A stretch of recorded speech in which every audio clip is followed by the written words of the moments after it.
Britain's news channel.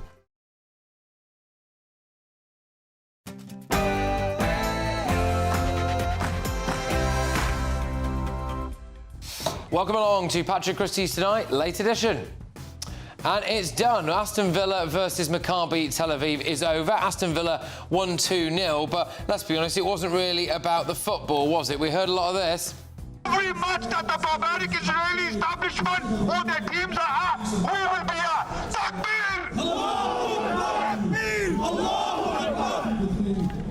Hey, just normal football-loving Aston Villa guys. That's all it is. And this. Midlands Police wanted to stop the fans attending here, not because of us, but because they're a bunch of hooligans, and they had very good intelligence to suggest that. So. Yeah, I mean, there are some other clips we're going to play to you where it makes it crystal clear who the real hooligans are. But GBNews presenter Josh Howie braved the stalls as a British Jew. The Home Affairs Committee today have issued a letter to the Birmingham Council, to the West Midlands Police, saying quite clearly, why did you make this decision? Because it isn't based in any... Yeah, there were 6 arrests during the protest. Look, I've got more information for you on it. I mean, some of the details are absolutely astonishing. And I'm going to be joined by the Shadow Minister for Sport, so that should be quite good. Plus, the heat is still on David Lammy, as after wrongly released fraudster Billy Smith joined the queue to just hand himself back into prison, David Lammy's still in hot water because, according to him, it's just not his fault. Have found out that the release that has caused concern this week was actually before I introduced those checks just a few weeks ago following the release of Kabatu. And the other prisoner was a court mistake, not in fact a prison mistake. But it's interesting because actually the first bit of that is just not true. The other prisoner was not released after his new recommendations came in, or before, sorry, his new recommendations came in. He was released afterwards. And the clock is ticking on your tax. All of the newspapers, income tax will go up. It's now been confirmed, apparently, and it's led to open warfare at the top of the Labour Party. The new deputy leader has said she hates it. She's slagging Reeves off. She's slagging Starmer off. I mean, good grief, when will it end?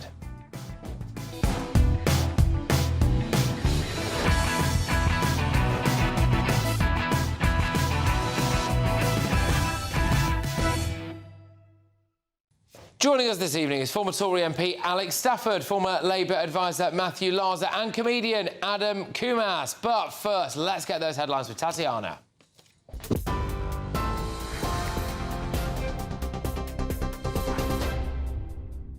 Patrick, thank you. The top story. 6 people were arrested ahead of Aston Villa's Europa League fixture with Maccabi Tel Aviv, which passed without serious incident. The match at Villa Park, which the hosts won 2-0, became a major political event after the Israeli club's supporters were banned from attending due to fears over their safety. The decision was made by Birmingham's Safety Advisory Group, sparking a parliamentary-level debate, as Sir Keir Starmer called it wrong. More than 700 police officers were deployed amid a huge security operation. And 6 arrests were made, as I mentioned, ahead of the game this evening.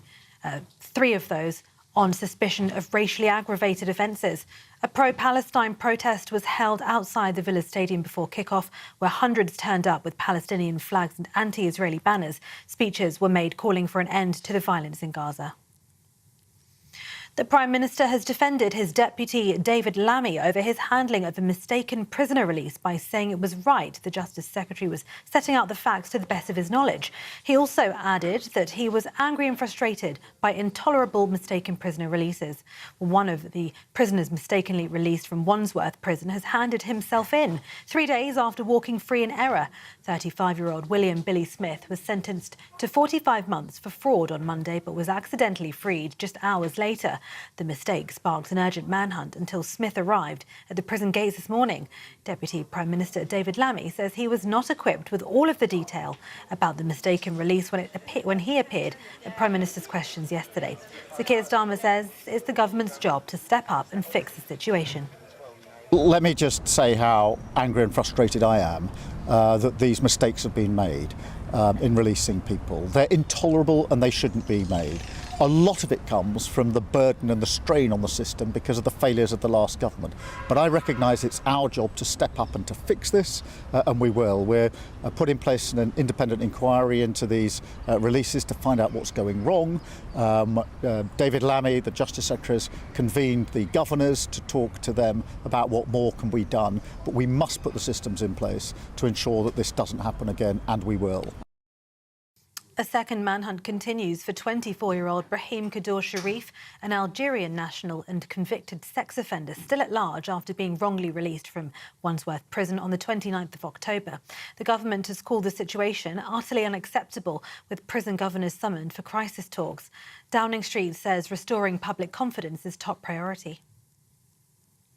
And actress Pauline Collins, who starred in Shirley Valentine, has died at the age of 85. She died peacefully at her care home in Highgate this week, having endured Parkinson's for several years. Her role in the 1989 film Shirley Valentine, playing the lead character of the bored Liverpudlian housewife, earned her an Oscar nomination. Those are the latest headlines. For now, it's over to Patrick.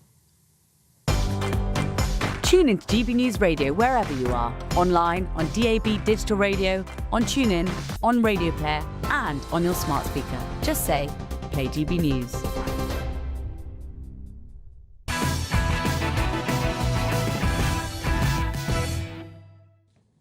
Let's give you the very first look at Friday's newspaper front pages. We start with The Times. Income tax will go up, Reeves tells Watchdog. This is the breaking news of the moment, actually. It's confirmed. Income tax is going up. Your income tax is going up. So there you go. It's happening. It's been confirmed. We'll get you the details on that. The Daily Telegraph go for Davey must explain or quit, says Johnson. He's the head of the BBC.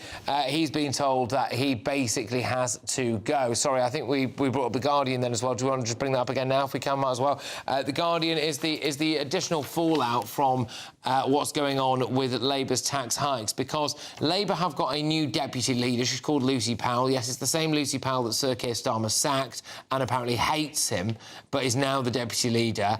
And she is now openly saying that Rachel Reeves should not be raising the taxes. So it's delicious, isn't it? I mean, it would be comical if these weren't the people who are running the country. If we go to the Metro now, what we've got there is Chill Bill. This is one of the two mistakenly released criminals from HMP Wandsworth. He's called Bill, and he is a fraudster, sentenced to 45 months. He did the honourable thing and handed himself back in. But unfortunately, the Algerian sex criminal is still on the loose. So I suppose it's, well, you know, it's one version of one in, one out for the Labour Party. If we go to the Daily Mail, what double standards? The BBC's copping it, and a couple of national newspapers for Friday. The BBC newsreader, Maxine Croxall, was adjudged to have broken the rules because she pulled a face when she was asked to say pregnant people and not pregnant women. However, no one seems to have been held to account at all for the lies that were told about President Trump, about Israel, and also as well about when BBC Verify made up an article about car insurance being racist. So we go to the Daily Express now. End the gangs inquiry, dither and delay. It's a Nigel Farage story, this. Grooming gang survivors fear that the government's national inquiry is less about the truth and more about a cover-up. That is according to Nigel Farage. OK, and let's just get stuck straight into all these with my panels. So let's start with The Times. Income tax will go up, Rachel Reeves has told the Watchdog. Alice, could you fill us in a bit on what's going on here? What's yes, so clearly they're going to raise income tax now by 2p, but they're going to cut your national insurance, great, by 2p as well, but only if you earn less than, I think, about £50,000. Basic rate taxpayers. Basic rate taxpayers. So anyone who's not the basic rate will have huge impact huge impact on how much they can spend. But it's going to affect people who are landlords as well, pensioners, potentially people on fixed income. It's going to be an absolute, because they won't get the national insurance cuts, but pensioners and stuff. So it's going to be absolutely devastating to people. And bear in mind, this is the first income tax rise, I think, since 1975. Right. I think it's about 50 years since the basic rate of income, or income tax, has gone up. And this is a monumental mistake by the government. They promised when they came in not to raise income tax. I think I think the average person in Britain didn't know governments would ever even think about raising income tax. I think at the general election with Rishi and Jeremy Hunt, people were talking about what tax cuts they could come in, and we saw that with Liz Truss. But the fact they're going to increase income tax, and also I think the public are used to governments putting a penny on a pint of beer or things like that. Taxes they in theory wouldn't notice, but something as totemic as raising income tax, I think, is going to be diabolical for this government. And bear in mind, it's only 15 months since they got elected. And frankly, the world hasn't changed. No, you're right. And you're also right about the fact that it would make Rachel Reeves the first Chancellor in 50 years to raise the basic rate of income tax. I mean, she's unequivocally stuffed it up, hasn't she? Yeah, I think so. I think one of the main things, the reason why this resonates with a lot of people is the fact it doesn't seem, this wasn't in their manifesto, this wasn't promised, and this is the reason why we're seeing this split at the top. For me personally, as a comedian, comedians, unless you're on TV, you don't tend to earn too much. So this won't affect me as much as it will you guys. But yeah, obviously it's not a good thing, and it's a shock. I imagine you can't even script some of the just outright comedy that we're seeing from this clown show of a government. Yeah, I think I guess the thing you have to do now is you just sort of repeat what's going on, and that's funny enough as it is. You just go out and read the news. Yeah, that's basically what I did at 9 p.m. tonight. I just read quite a straight report on the news, and actually the details of it were quite hilarious. So we know on the front of the Times, income tax will go up definitely. This has now led to, and it's on the front of 2 national newspapers, there's the Eye and there's the Guardian, Lucy Powell, the new deputy leader of the Labour Party, saying that this is bad and it's a terrible idea. It's really important that we stand by the promises we were elected on and do what we said we would do. So total. And on Telegraph as well. Sorry, it's also on the front page of Telegraph. At the bottom as well. So it's 3 front pages. The hat trick of disaster. Yeah, I mean, we should just clarify that the Times story, it isn't that it is going to happen, it is that it is an option that she has said that she wants them to do the figures on, so she could still not do it. Okay. So it's a slightly misleading headline. It could happen, it's not guaranteed to happen, to be fair to it. And then Lucy Powell is putting a warning shot across the bows of the good ship Rachel Reeves by saying it shouldn't happen. So look, I mean, this is a terrible look, and Labour's got this big problem now because it's got a deputy leader who's not in the cabinet. It's basically not happened with either party for about since the last time anybody raised the basic rate of income tax, and therefore you're not bound by cabinet collective responsibility, which is the posh word for saying you all have to say the same thing, otherwise you get sacked. Just think about it in practical terms. I mean, David Lammy's on his last legs, I would have thought. And then, Shabana Mahmood, the woman who's in charge of stopping the boats, has put a video out of herself sitting cross-legged on the shoreline of the island of Lesbos, welcoming in illegal immigrants on European soil some years ago. You've had the corruption minister's gone over amid a big corruption allegation. The housing minister and deputy prime minister's gone. The homelessness minister went because she very nearly made some people homeless. And now the deputy leader is saying that the chancellor and the prime minister are making the wrong decisions. It's not ideal, is it? Well, she hasn't said they've made the wrong decisions yet because she's told them they need to stick to their manifesto pledges. Look, I mean... Well, she says don't raise it. I know, they haven't done it yet. That's my point, Patrick, she is making clear that she doesn't think they should do it. Okay. Look, I mean, nobody's going to say that either the first 15 months of the government have all gone the way that we would have hoped, and that this isn't a confusion. Look, if Rachel Reeves raises income tax, she'll do it because she thinks that the public finances have to be sorted out once and for all. They did say they were going to do that last year, so that's going to be the question. How much of this is her fault, though, directly? How much of this is the decisions that Labour themselves have chosen to make? Well, it's completely her fault and what they've done, because they came in with a relatively stable economy. Inflation was going down. There was no black hole. Yes, there was. The black hole has got like doubled in this time in the last 15 months. They went in, first of all, said not raising national insurance, not raising income tax, not raising VAT. Now we're probably going to have income tax raise. Possibly. They said about a year ago, after the last budget, this is going to be it for tax rises. A year later, they've come back begging for more money. And, in 12 months' time, we'll have Darren Jones, who'll probably be the next Chancellor, coming back, saying we need to raise more money. Right. But what I think is quite interesting is not just the Lucy Powell story going around the papers, but also all the various David Lammy stories on the front page. They're the same story. And the story I'm getting is the Labour Party fighting itself. Lucy Powell putting a mark in the sand, people briefing Labour Party MPs, the PLP and some of the papers, briefing against David Lammy. This, to me, shows the chaotic nature of the current Labour government. And I can say that as an ex-Tory MP, how many Prime Ministers did you have when you were an MP, Alex? I've seen the chaos, but you're only just getting started now. Yeah, well, look, you mentioned that. We might as well knock it on a little bit. So on the front of the Daily Telegraph, there is this story, pressure on Lammy over 90 violent criminals freed in error. And it turns out that 90 violent or sexual offenders have been released from prison in error over the last year. Well, that's Labour. That's been Labour now, so that's categorically them. Of course, David Lammy himself has only been in the latest post for 2 months? Which means that the previous person responsible is now the Home Secretary, Shabana Mahmood. So he can't really blame her, because otherwise they're just blaming the Home Secretary. I mean, yeah, it's 90 violent criminals freed in error. Not ideal for us, is it? No, exactly. I think, I mean, it's one way to keep, spaces in the prisons, I guess, free. It's an interesting system. Like, I feel like at that rate, you need to make it in some sort of game show, which is like, which one of you guys is going to be released today? Oh, it's you! And then it's cheeky, But it's weird that we're relying on the honour system. That fellow who handed himself back in, and it's like, why are we doing this? Like, surely we should have... He's a celebrity already, isn't he now? Yes, Bill. This is his girlfriend. Like, right, I'll do my time.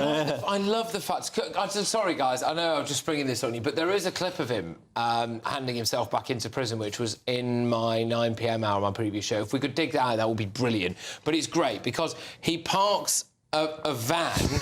like an open-top trailer van. With stuff in the back of it as well. Stuff in the back of it. So he's been doing some landscaping and a bit of roofing in the morning. And then he's gone, all right, better go down to Wandsworth. Go on, play, here we go. Come on, Billy.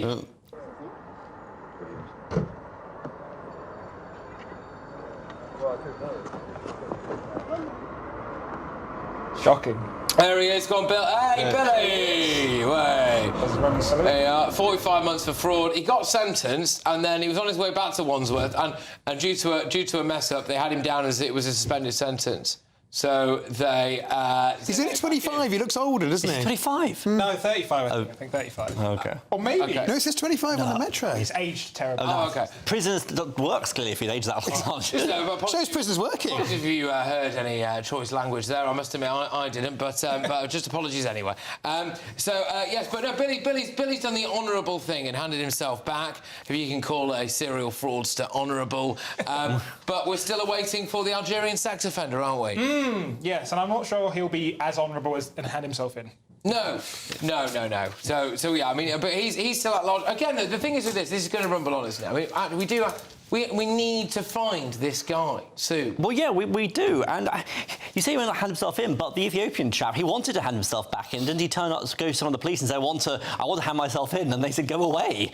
So as far as we know, the Algerian might be trying to hand himself back in, and the state is failing him. But this is a terrible indictment of what's going on in our prison system, on our policing system. The fact we are just almost like we have open borders in the country, and now we've got an open prison. So anyone can come in, come out, who knows? On that, and I want to give a shout-out as well to our political correspondent, Catherine Forster, who got a tremendous exclusive for GBNews earlier on in the day. And it is this. An illegal migrant with a criminal record has been begging the Home Office to send him back to Bangladesh since March. 8 months later, he's still here. So, we were relying on prisoners handing themselves back in. The Ethiopian child sex criminal, Kabatu, was released in error, asked to be put back in. Instead, they directed him to a train station. He went to London, got a natty little avocado tote bag, wandered into a public library, tried to hand himself in again, then got stopped by police in a park. Now, where did he get the tote bag from? Well, I don't know where he got the tote bag from, but he was in Dalston, so they probably give him out free there. Yeah. There's a lot of tote bags in Dalston. There are. I work with a lot of Tories. They think tote bags are peak socialism. Tote bags? Yeah.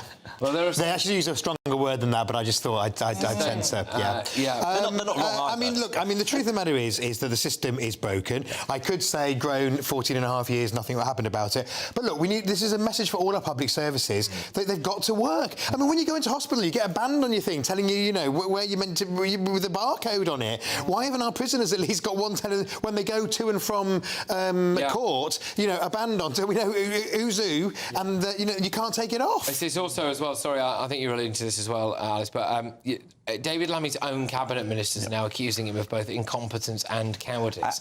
And that's it. And I've got to defend him. It's the parliamentary party now which is turning on themselves. Now, I heard something yesterday, speaking to some politicos. Apparently every single member of the cabinet now is plotting to become the next leader, even John Healey, which shows how bad the situation is. They all think they have a chance of going for the top job. And this is why you can't run a government like this. And trust me, as an ex-Tory MP, I've seen some of it. When you're all infighting, how many tribes you can't do this. How many tribes were there? Not enough, clearly. Are you playing bingo? Ex-Tory MP.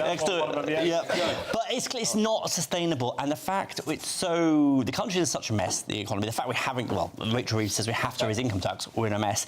We need stable government to get the economy under control. All right, well, we have got a statement from the Home Office in relation to Catherine Forster's reports about a criminal Bangladeshi man who's desperate to go to Bangladesh and we won't let him. They say foreign nationals who have outstanding criminal proceedings in the UK must face our justice system before they can be returned or removed. As soon as they are concluded, they will be liable for removal. Coming up.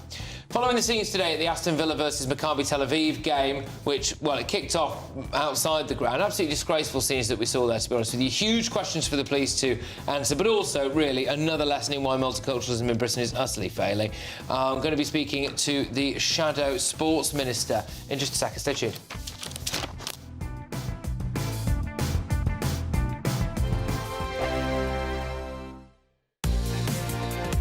Mornings don't have to be tiresome, especially if you have the right company. Wake up to news as it happens, opinion and debate, and of course, a little bit of entertainment too. Because when the kettle's on, we're on. That's Breakfast on GB News, a show worth waking up for. Every morning from 6 a.m. Only on the People's Channel, Britain's news channel. We'll spread the news, you spread the word. GB News Breakfast, every day from 6 a.m.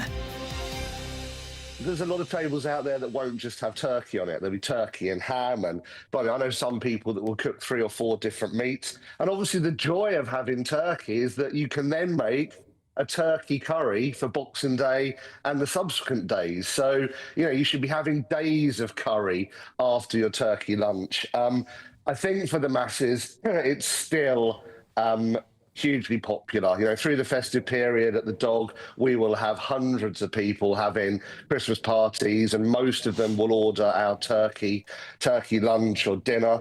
And then Christmas Day, we could sell it probably 3 or 4 times. The demand for people to go out for the traditional turkey roast is still massive. But hey, look, if you don't like a roast lunch, then why force yourself to have it on the, you know, probably one of the most important meals of the day in terms of bringing family together. What about Sophie's point, Mark, about cost and spending £30, £40 on turkey? That is simply too expensive for lots of people. Yeah, I'll never be able to defend or debate that. You know, I know more than anyone the challenges around food inflation, and a good turkey has become a huge cost. But I still think where people can afford the tradition, the joy of coming together, sharing a big turkey roast meal it's a brilliant Christmas tradition. But yeah, the food inflation, that's something we've talked about a number of times, isn't it? You know, it's crippling our business and it's crippling people at homes. I suppose the key thing to look at is if you know what you're doing with it, a good turkey will feed the family for many days. It's not just one meal. GB News, the People's Channel. Decisions made in Washington aren't just shaping America, they're shaping Britain too. From migration to global security, from crime to health. Whatever happens in the White House today will be felt in your town or city tomorrow. That's why The Late Show is live from Washington, DC. Cutting through the politics to show you what it all means for Britain. The Late Show live every night at midnight. Only on GB News, Britain's news channel.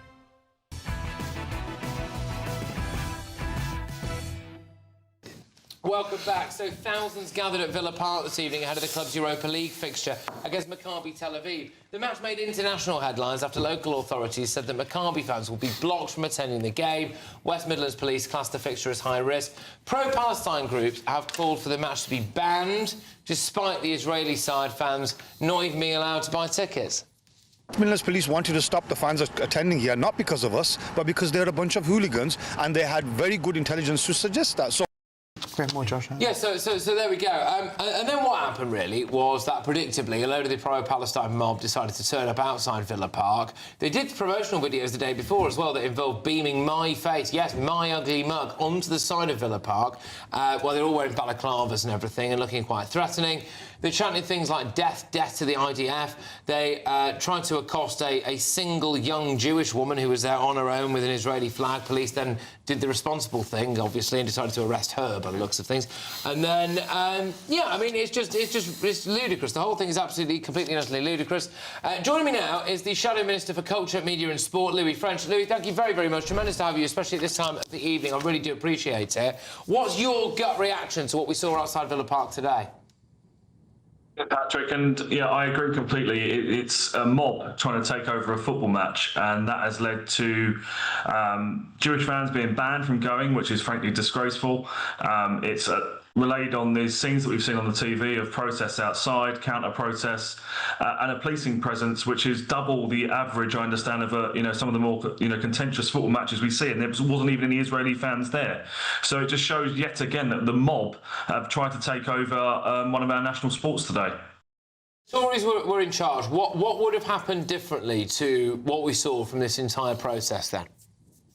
I think we wouldn't have been asleep at the wheel. We put some written questions into the government. You might remember a few weeks ago, the government were coming out of all these warm words for the Jewish community about the support they were going to give. But the government have gone quiet, completely quiet. And that is because Lisa Nandy tonight is up to her eyeballs in her own scandal that's taken place around the football regulator.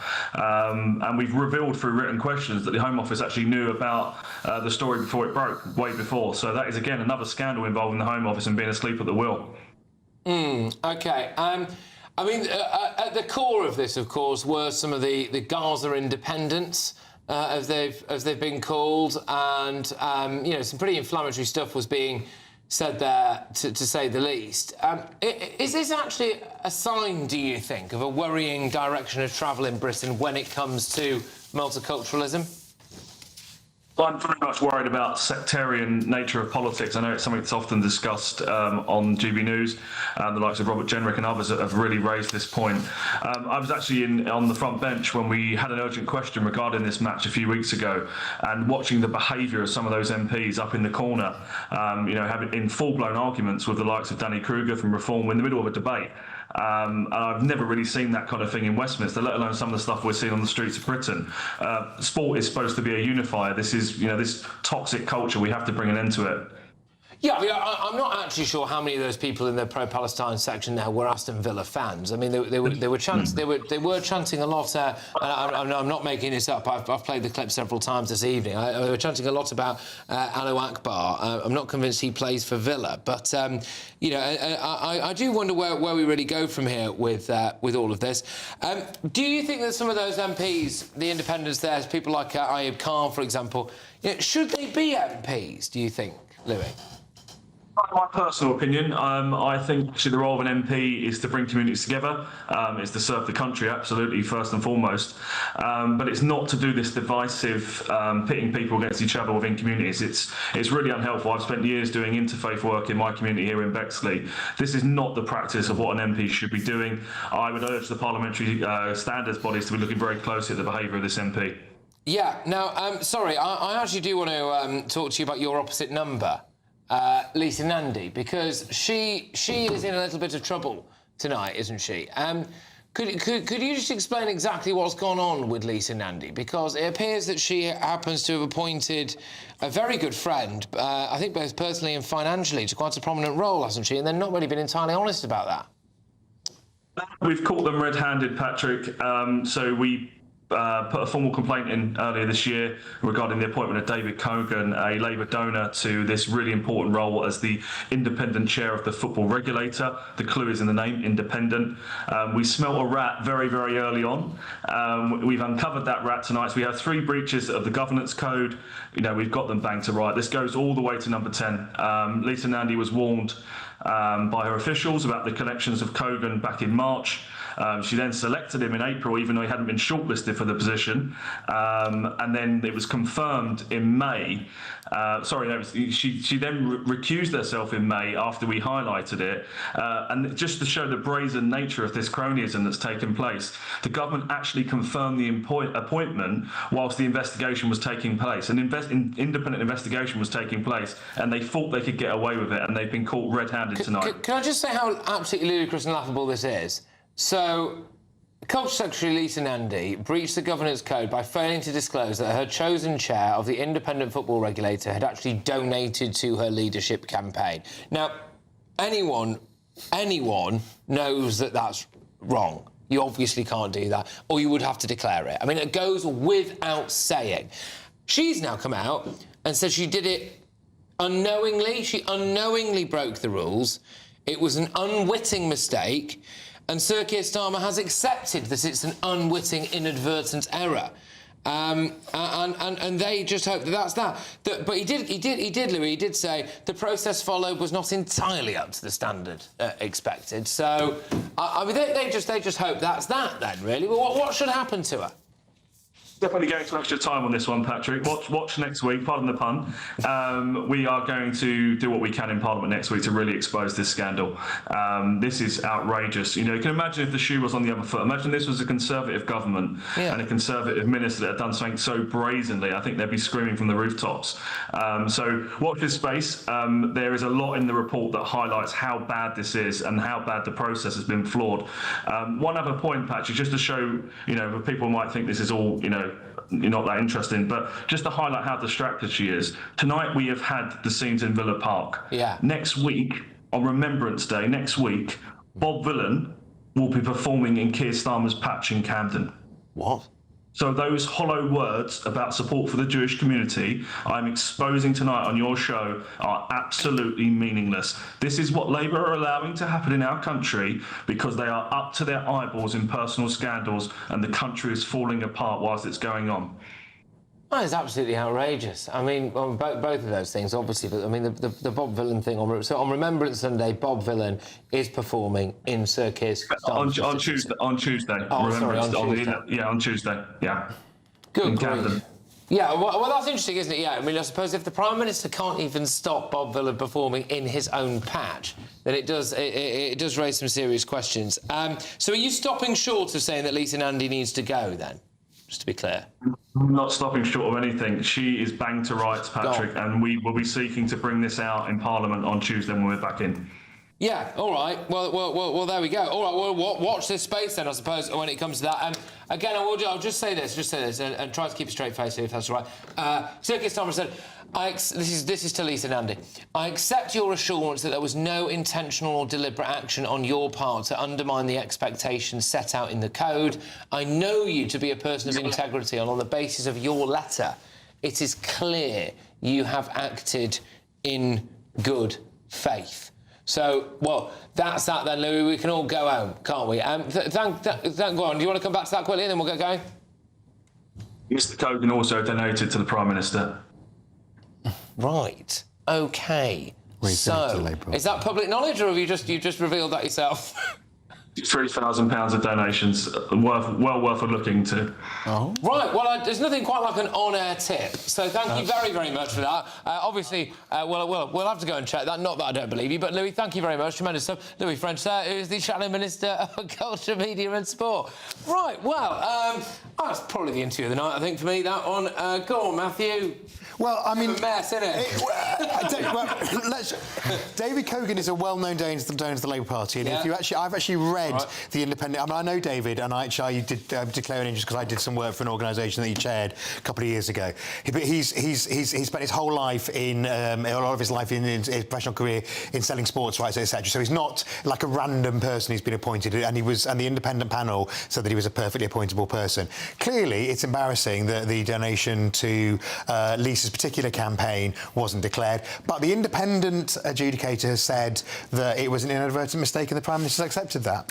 Jobs for the boys? Oh, it's every week. It seems every week, even like sometimes we have a different Labour scandal of a Labour senior figure involved with something which either doesn't pass a sniff test, and they're always making these innocent mistakes, and they're always apologising inadvertently. We saw this with Rachel Reeves and her licensing. We saw this with Andrew Rain, and of course initially Keir Starmer always accepts it straight away and apologises. Even if the story changes the next day, he always accepts that. And there seems to be a pattern that the Labour front bench seem to be the most unlucky lot out there to keep making so many silly little mistakes. But at least Keir Starmer is clearly a very forgiving man, and that's really good of him. So 3 breaches of the governance code. Number 1, Culture Secretary Lisa Nandy failed to declare that this chap Kogan had donated to her leadership campaign. 2, a potential conflict of interest was not discussed with Kogan at his interview. Number 3, the Culture Department failed to disclose Kogan's political activity, notably his extensive links to the Labour Party, and as Louis French just outlined there as well, apparently donating to Keir Starmer directly as well. So he's even written books. I mean, it's not a secret he's a Labour donor. He's written books about the Labour Party, and he appears on Labour panels.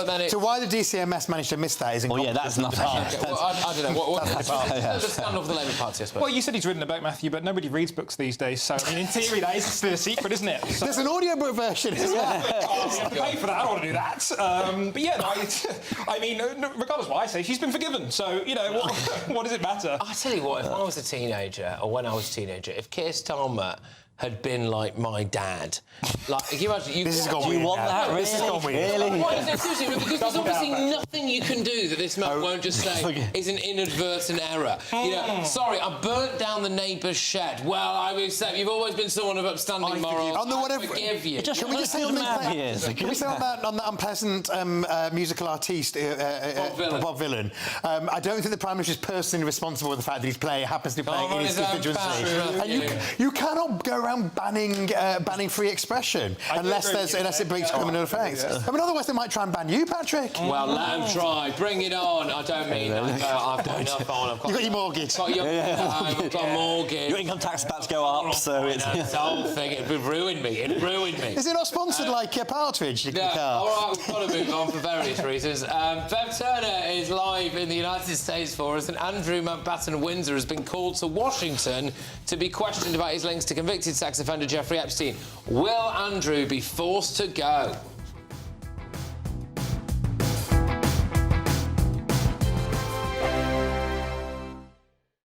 Good evening. This is your GB News weather update from the Met Office. Through the next 24 hours, it's going to be pretty cloudy for many of us. There will be a bit of rain around as well, and temperatures, if anything, are going to be dropping a little bit because we do have slightly fresher air coming in from the west. So whilst those temperatures will still be above average for the time of year, it's going to be a little bit less mild. Through the evening and overnight, a lot of cloud for many places. Some clear spells here and there, but most places sticking with the cloudy skies. A few outbreaks of showery rain around as well, particularly towards the southeast later on in the night as we head towards dawn. Now, because there will be quite a bit of cloud, it is going to be another mild night, but with that fresher air, and especially where we get some clear spells, well, it is going to be a touch chillier than it was last night. Starting off tomorrow morning then, a few showers across some parts of central Scotland. Further east and west, a drier start and some early sunshine as well. A few showers across parts of Northern Ireland, but also a couple of sunny breaks. Similar story across parts of northern England. It's down the eastern side of England though. Here it's looking quite wet for some places as that heavier showery rain across the southeast pushes its way northwards. A drier start to the day across parts of Wales and western England. However, there is another band of rain that's going to sweep its way in from the southwest. That's going to make its way northeastwards. Could turn a bit heavy at times, particularly across parts of South Wales. We're talking 20-30 millimetres of rain in a few hours, so that could cause some localised impacts.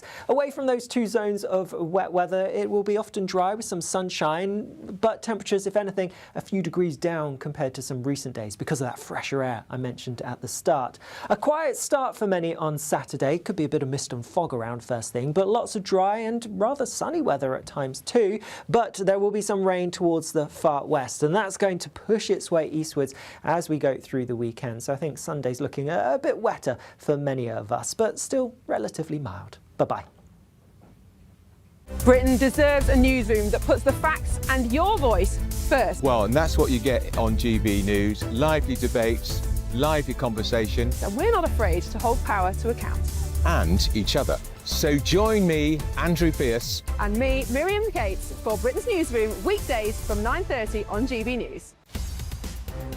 In the GB Newsroom, we bring you the news as it happens. With our team of dedicated journalists across the UK. We're ready to keep you up to date with what's happening every half an hour, every single day.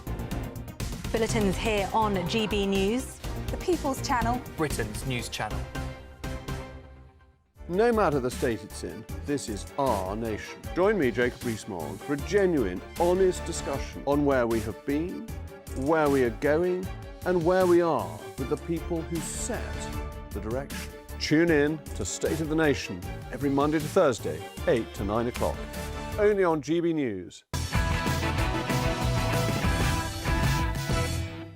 Welcome back to Late Edition.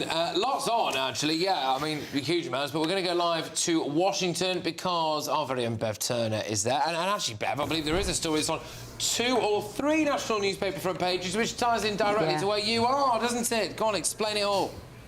It does. This is Prince Andrew now has been summoned to Congress. Well, I mean, he has a choice. He's not going to be in any actual legal trouble if he doesn't go, but it looks bad if he doesn't go. Ben Leo interviewed journalist Daphne Barak for us this afternoon. Ben's going to be here in the studio to tell me what she said. She is, of course, the lady who exposed these emails, which ultimately have been the nail in the royal coffin for Andrew and also for Sarah Ferguson. So we're going to be talking about that this evening. And we've got a guest in the studio who is involved in this defending Christianity in Nigeria. Donald Trump has been saying, stop killing Christians in Nigeria or I'm going to sort you out. So we're going to have somebody in the studio to tell us what's happening with that. And we're going to be discussing, of course, the BBC presenter, Martine Croxall, who obviously got in trouble for saying that pregnant people, women, she said. I mean, crikey, Patrick, can you imagine having to work at a news channel like that where you couldn't say something that's just patently true? It would be pretty hard, I think, for you and I to have to work under those sorts of conditions. And also, Donald Trump today announced that he's going to make fat jabs more affordable for American people. So fairly controversial. Bobby Kennedy was there as well. And one might think that Bobby Kennedy, who is anti-farmer, would be very torn about that. But he was there and spoke about America's ambition to stop the rise of chronic disease. And this is one way of doing it. So there will be a lot more people in America taking Mounjaro, Ozempic, and whatever else they are, the other brands. They're massive. Well, 50% of people in this country are clinically obese. 50%. When you say this country, you mean America, the one you're in? America, where I am now. 50% are clinically obese. Honestly, I'm surprised 50%. It's not higher. It's just remarkable. Well, of course, it varies from state to state as well. So Ben Leo was just down in Florida, and he said it was stunning sights walking around Disneyland in tiny little Disney T-shirts, grown adults that were the size of about 4 people. Wow. So they definitely have a problem with that here, obviously. If there's grown adults wandering around Disney on their own, they might have bigger problems. But Ben, we'll come back to you. We also had that conversation. Ben and I also had that conversation. Okay. All right. Well, good. All right. Bev, sometimes I forget we're live on telly. I will see you in about 10 minutes' time. Wonderful Bev Turner there. Okay, yeah, sorry, it's actually Martine Croxall, not Maxine Croxall. I don't know who Maxine is. You don't hear many Maxines these days, do you? But anyway. You've got Maxine, exactly. Yeah. Who? No. Oh, well, I don't know what's going on. Anyway, on that note, let's do the artist formerly known as Prince Andrew. He's on a couple of newspaper front pages, isn't he? So do we think that... Maxine Peake, I couldn't remember her name, off the telly. There we go. Memorable actress. Do we think, it's on the front of the Sun, do we think that Andrew should try to clear his name by going to Congress in America and saying, hey, look, nothing happened? I mean, he should go, and face the music. Absolutely. Just do it. Yeah. Do we think he should? I don't know, because What you want them to go is go there and apologise to the victims of Epstein, the victims of trafficking, of child sex abuse. But clearly, over the last few weeks, one of the reasons why I think he's now no longer a prince is because he's refused to apologise, given opportunities to sign off statements, apologising or showing solidarity with those victims, and he's not going to do it because I think the concern is if he goes to America and is interviewed by Congress and they'll ask him, "Are you going to apologise?" and if he says no, that's going to be so damaging for those victims. Says, I mean, he's always maintained what I acknowledge many people think is a slightly implausible line, that despite the fact that I think maybe his mum a bit as well, paid Virginia Giuffre somewhere in the region of 12 million quid, that he'd never met her, I don't think. He'd never had anything to do with her. All of the allegations are untrue, and, you know, he never engaged in any of that activity. So that is still his line. So, you know, why wouldn't he go to Congress and... You know, if I was innocent... I mean, at the moment, he's been utterly disgraced. He's no longer a prince. He's lost all his titles. He's lost everything. He's been kind of defenestrated. Even Fergie's not hanging out with him. I mean, honestly, if Sarah Ferguson leaves you... Oh. So he's got to go there, I would have thought. It's his only chance of clearing. Yeah, and look, presumably nobody's above the law. And we say that about politicians, and it's quite right, but it has to be applied to the royal family as well. If we're going to have a royal family, they've got to be subject to the law like the rest of us and subject to questions. Now, has he? Well, he's got his liberty if he then gets cross-questioned and then he gets arrested by the. Nick him. But could he get arrested if he goes to Congress? Could they actually, on some of his evidence or he gives to Congress, could he actually get more in trouble with the American legal system? Yeah. And is that why maybe he's a bit more reluctant because he does not want to end up home? Yeah, that's what I think. Well, there we are.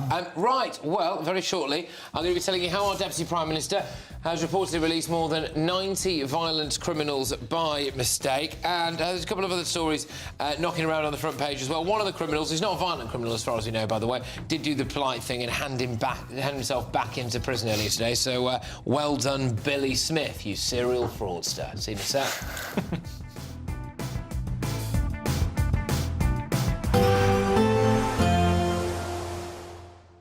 I forecast a perfect holiday in the sun. Weather looking good then? For sure, and no worries about our travel insurance. All Clear Travel Insurance sponsors GB News Travel Destinations forecast. An unsettled weekend to come for central parts of the Med, although Spain and Portugal will get away with plenty of sunshine. It's going to be breezy through the Canary Islands as well as Madeira, a few showers here. Less breezy for Portugal and much of Spain, but we continue to see a strong wind through eastern parts of Spain, wrapped around a low that's going to bring some heavy rain to the Balearics, and then as that moves east, it's going to bring further wet weather to Italy as well as Greece during Sunday and into the start of next week. All Clear Travel Insurance sponsors GB News Travel Destinations forecast.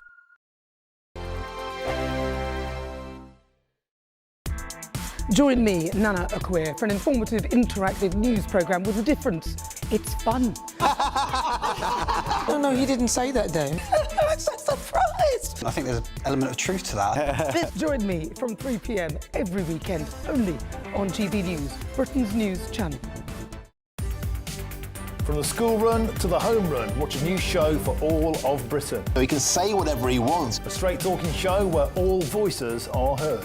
And, you know, when are we going to stop talking about smashing the gangs and actually do it? With the stories that matter from every part of our country. There's a bit of a crash landing there for your Chancellor. Bold, fearless and standing up for you. That's me, Martin Daubney, 3 p.m. till 6 p.m, weekdays, here only on GB News. The People's Channel, Britain's news channel. 5 hosts, 5 opinions, 5 fearless debates, 5 unfiltered takes on the day's news. 5 reasons not to be anywhere else on Saturday night.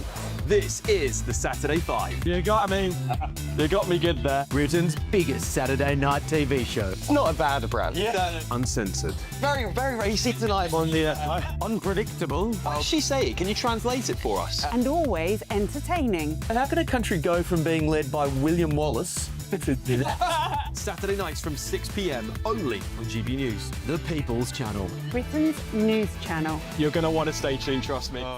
At GB News, we love to hear from you, our loyal community. So drop us a line at gbnews.com/yoursay. There you can talk to each other and also to the presenters live on air. gbnews.com/yoursay, because GB News is your channel, Britain's news channel. Westminster, the ultimate clique. And you're fighting like rats in a sack. But here on the Camilla Tominey Show, we ask the questions the establishment media is too scared to ask. OK, let me ask you a straight question, because I know you're a straight-talking politician. Whether it's net zero, illegal immigration or law and order, nothing is off-limits. You had the power then. Yeah, as I And say, now you've lost it. That's the Camilla Tominey Show, a politics show that's fearless. No, let me finish my question if you don't mind, because it is my show. Sundays at 9:30, only on GB News, the People's Channel, Britain's news channel.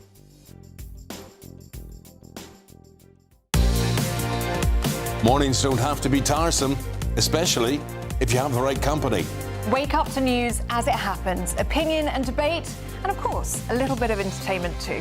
Because when the kettle's on, we're on. That's Breakfast on GB News, a show worth waking up for. Every morning from 6 a.m. Only on the People's Channel, Britain's news channel. We'll spread the news, you spread the word.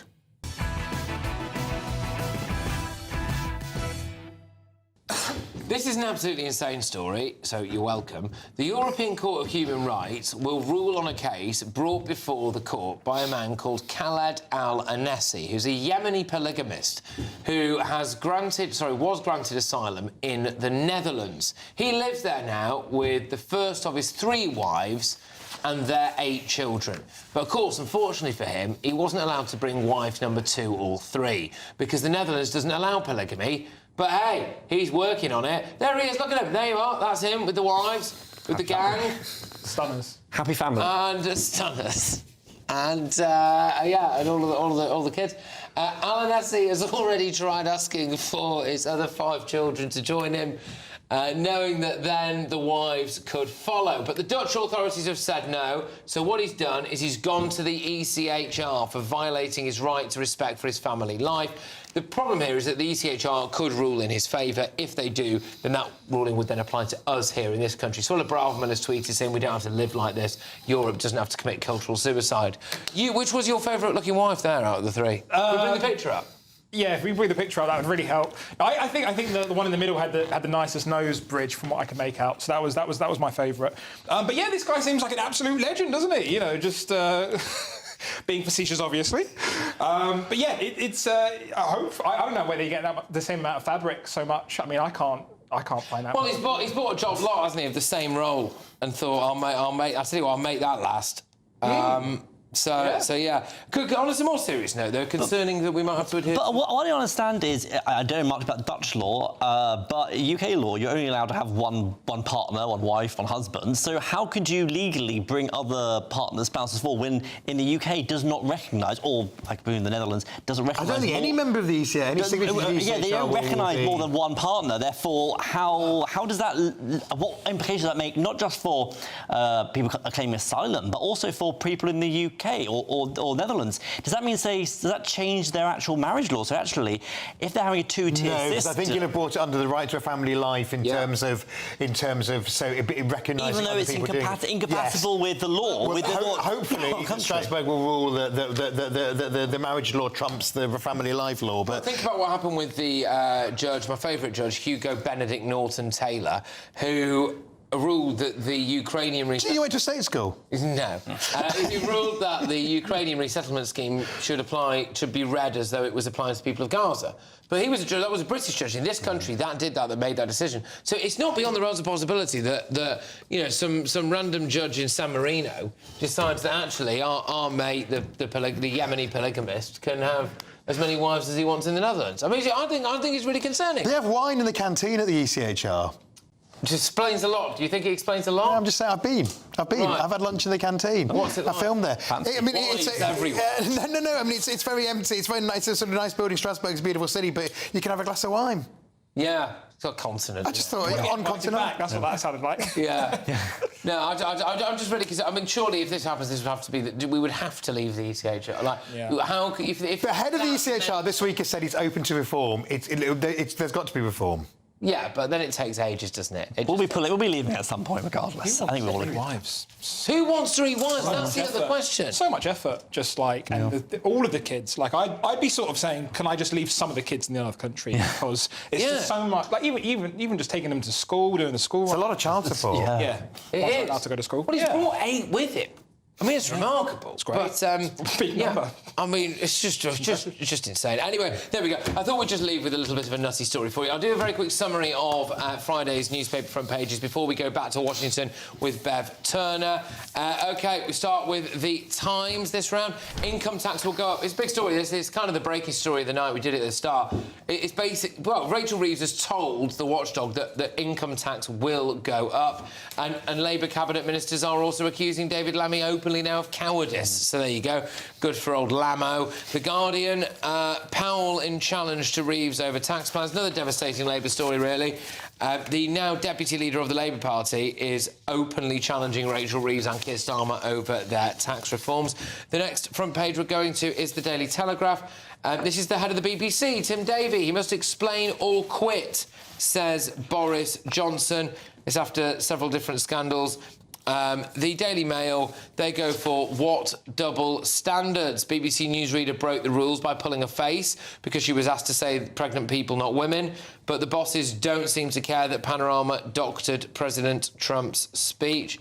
The Daily Express, end the gangs inquiry, dither and delay. It's an interview they've done with Nigel Farage. He is claiming that the grooming gang survivors are in fear that the government's national inquiry is less about the truth and more about the cover-up. And if we go to the Metro, Chill Bill, it's a good headline. It's a funny headline, obviously, a play on, I think, Kill Bill. And this is the smiling fraudster who was released in error from HMP Wandsworth. This is not the Algerian sex attacker. This is a bloke called Billy. And he handed himself back into prison. So there you go. He strolled back into Wandsworth. And they've mocked it up with a cartoon on the front of there, which says, "Ear Muggsy, rumour has it that you've been released by mistake," and it's 2 prisoners literally digging out of Wandsworth. So there we are. Yeah, pretty damning assessment all round on the front pages for this Labour government. But we're going to go over now to Washington, D.C., where our very own Bev Turner is ready to rock and roll for us with The Late Show Live. Bev. Thank you, Patrick. Well, I'm here in DC. GB News is here in DC, but will Prince Andrew, as he used to be, Mountbatten Windsor, will he end up coming to DC? He's been summoned by Congress to give evidence in the goings-on with the Epstein files. That and a lot more. Stay with me. We could be delivering the perfect Christmas to you this year. There's £30,000 in tax-free cash to make 2026 the best year yet. A further £10,000 cash to spend on gifts for all the family. There's £1,000 to spend in your favourite supermarket. And a festively themed GB News goodie bag. And we'll get it all to you in time for the big day. For a chance to win, text WIN to 63225. One entry costs £2.50 plus 1 standard network rate message. Or text bonus to 63225. 5 entries cost £5 plus 1 standard network rate message. Go to gbnews.com/win. Entries start at £2.50. Call 0903 686 3232. Calls cost £2.50 plus your network access charge. Or post your name and number to GB17 PO Box 8690 Derby DE1 9TT. UK only. Entrance must be 18 or over. Lines close at 4 p.m. on the 28th of November.